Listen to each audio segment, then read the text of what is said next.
Mr. Shane Fazen from Fight Tips. Yes, Stephan. So good to meet you. Yeah, thanks for coming to the gym.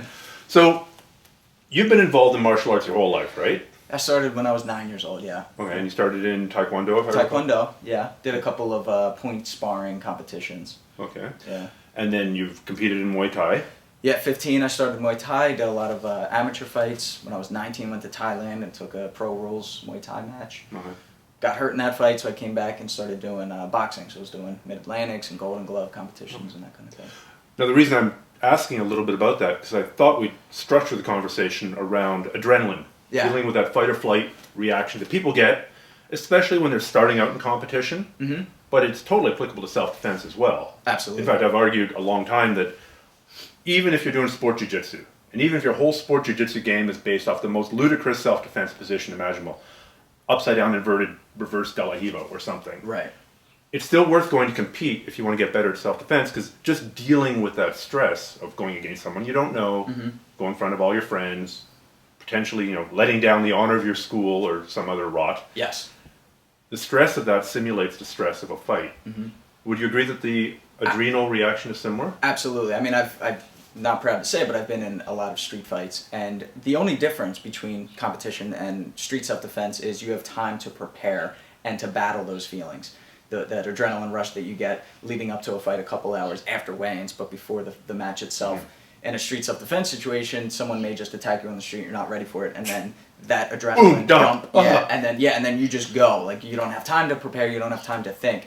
But once the feelings come, the butterflies in your stomach, the tunnel vision, the hairs stand up, your face gets hot, all of those happen in both sport and competition and in street self-defense. You've got to go to the washroom again, or at least, again and again and again. Yes. Okay, bladder, there's nothing left in there. Oh, the worst is when you got the hands wrapped and the gloves already taped on and you're like, Coach, I have to use the bathroom.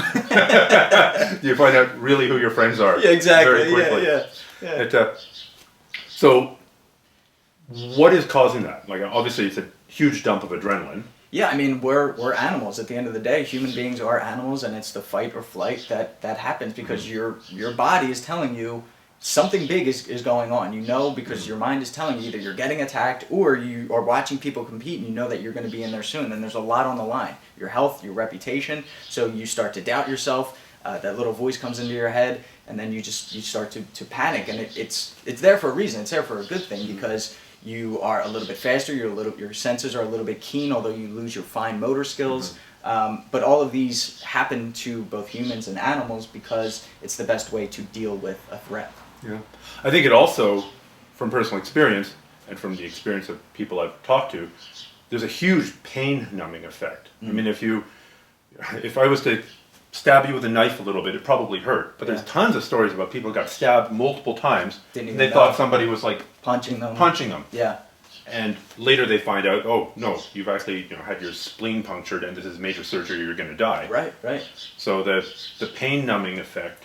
It's not. So my point is, it's not all bad. That giant adrenaline dump works in your favor. Yeah, and that's kind of the thing that you need to do is you need to harness the adrenaline because so many people see it and they're like, I don't feel normal. I don't feel like this during my training. I'm going to compete in a way or I'm going to perform in a way that I'm not going to be happy with because of these feelings. But if you can see it in a positive light and use it, harness it, I think that's the absolute best way of doing it. And like you said in the beginning, guys who've been doing it for years, Mike Tyson, I can guarantee you still got nervous before his fights. He still had that adrenaline dump because, I mean, A, it's a good thing, but B, it's just you're never going to 100% get used to that feeling. It's always going to happen. Mm-hmm. Yeah. So what do you think is a good way to learn to deal with that? I believe in rituals, routines. I like to visualize a lot in my training. So when I'm shadowboxing, a lot of people visualize an opponent in front of them.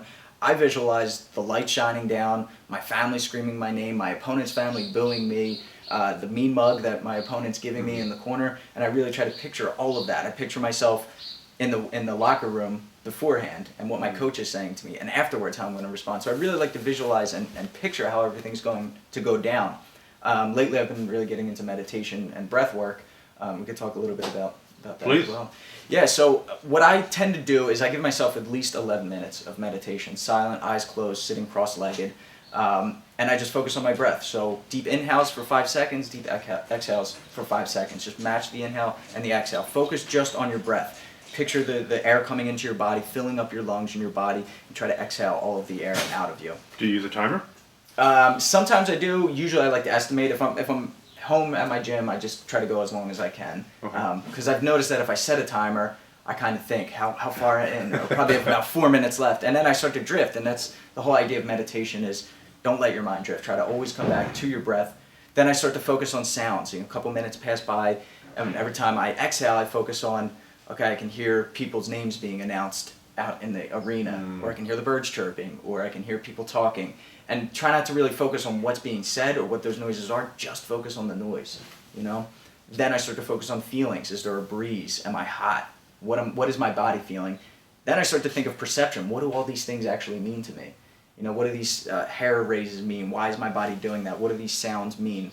Those vibrations, you know, those patterns of words and letters mean something to me, but why do they actually mean something? So I try to look at things very deep, but at the same time on a superficial level, so that they don't actually mean anything. And it's a way to just lower my heartbeat, stay calm, and remind myself that this is how I need to fight the way that I trained.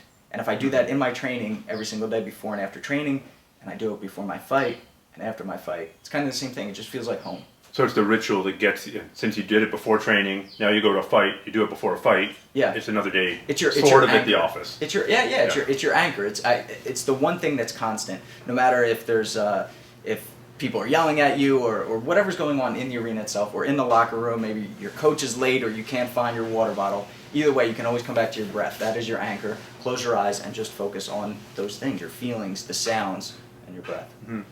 I wonder why so many people go into their first couple of competitions and are completely exhausted within 30 seconds. I don't know if it's as common in kickboxing, but for sure it's common in people sparring for the first time. Oh yeah, yeah. And for sure it's common in jiu-jitsu and submission grappling competition. Yep. And I think fundamentally one of the things is they're breathing super shallow or holding their breath, even worse. Yep. And you can, good luck if you're running a 400-meter track, going once around holding your breath. It's not going to happen. Right. You're going to fall over and die. Yes. So I wonder how the adrenaline response and the fight or flight response is related to holding your breath. Why do we hold it? Maybe it's trying to generate that maximum effort right, tightening one up time. the abdominal muscles and right. And if you watch street fights, a lot of guys do that. You can hear them holding their breath. They'll go, huh! And then throw 3 punches, and then they're gassed within 20 to 30 seconds. And yeah, you're absolutely right. I mean, this happens in kickboxing, this happens in MMA. I tell a lot of beginners, if you're going to compete, your cardio has to be 150% because you have to figure at least 50 of it's going to be gone by the time you go in there because you're right, the nerves, you forget to breathe going out there or you forget to breathe while you're actually throwing these punches. So I don't have the scientific reasoning behind it. Yeah. Is it the adrenaline? Is it the nerves? I don't know what it is, but I can tell you from experience, it definitely happened to me. Well, certainly, say you had to do, I don't know what your deadlift is, let's just take that as a gross motor movement. You've got to lift a car off of somebody that you love. Right. What would you do? You would, during that lift, hold your breath, because it makes you stronger. Right.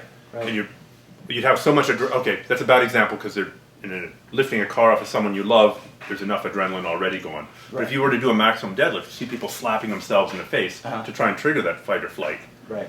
So I think that maximum effort, lift one time, jump out of the gully to get away from the saber-toothed tiger, run really, really fast for 50 feet to get away from the mastodon, isn't conducive to a long fight. Like a 3-round, even a 3-round fight, even a 5-minute jiu-jitsu match.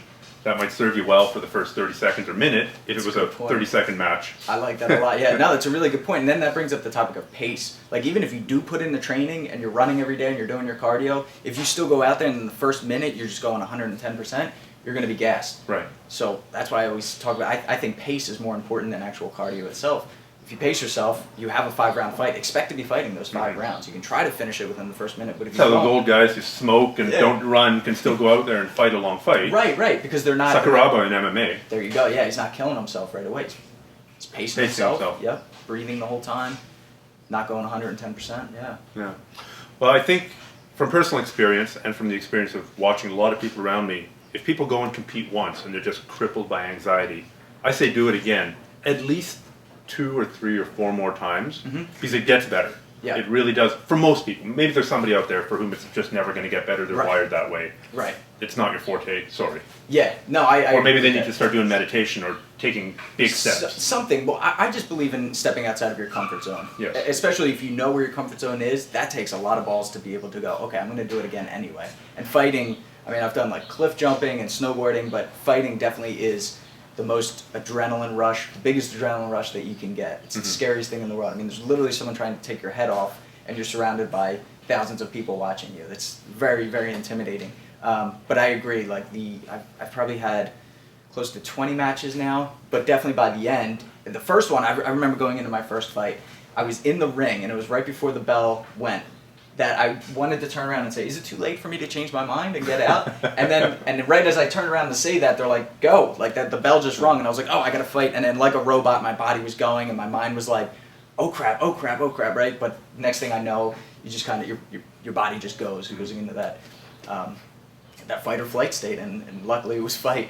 But later in my career, like I noticed smiling helped a lot more. I'm happy when I'm smiling, I'm calm when I'm smiling. So I noticed when I would talk to people, I'd have a big smile on my face leading up to it. And also I just like to live in the moment too. Like fighting is scary, but we also opted into this. We chose to do it. So why not have a good time when you do it? That quote, I think it's from Europe, knowing that you're going to be shot in the morning focuses the mind wonderfully. Yeah.